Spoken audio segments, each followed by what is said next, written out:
And luto tayo ng isda guys na kari-kari.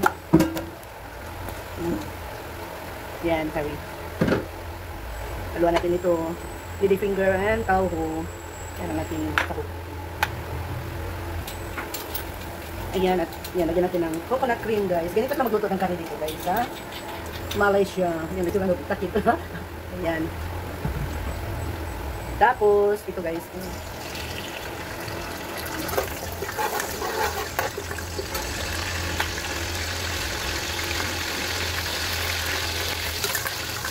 Kanyang curry leaves dyan guys. Curry leaves. Tapos, ang ganun gas natin. Yan, maghalong ano na yan. Garlic, ginger, and shallots. Ayan.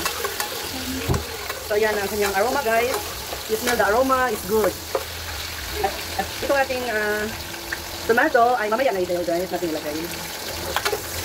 So, ilagay natin ang ating curry powder. Hinalo ko yan sa ating tamarin. Baliktad pala dito. Tamarin pala guys. So, ilagay natin muna ng tubig. Yan. Yan. Kunti lang ang ating sabaw-sabaw natin para medyo sticky siya. So, ayan, takpan muna natin at ating pakuluin. Ay, kumulog na siya.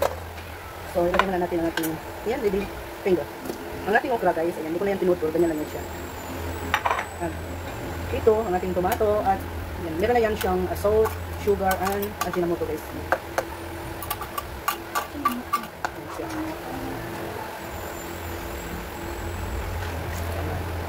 Sayang yung dumikit na ajinomoto.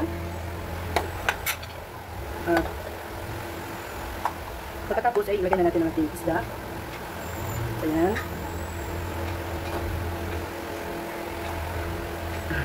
Ayan, malaki ang ulo guys, hindi? Yan. Ganyan lang yan siya. Ganyan lang yan siya. So, ano na natin? Para siya, yan, lagyan natin ng ano. Sabaw niya sa taas. Ay. Ano dyan? At, lagyan na natin ang ating, yan, ang ating coconut cream. So, uy, kenapa dia? Ayan, guys. Kenapa dia? Nita, sibuk. I'm very busy. Yak kita. WhatsApp. Ayan guys, ganyan lang siya. Ayan. Tapos, ilagay natin dito guys ang ating, tauho. Ayan. Yum yan guys. So, ayan. Takpan muna natin guys. Bukan kanta. Tauho. Takpan na natin. Ayan, so kumulo na siya guys. Siya ay kulong-kulog na guys. So, luto na yan. So, thank you for watching. Oh, yummy.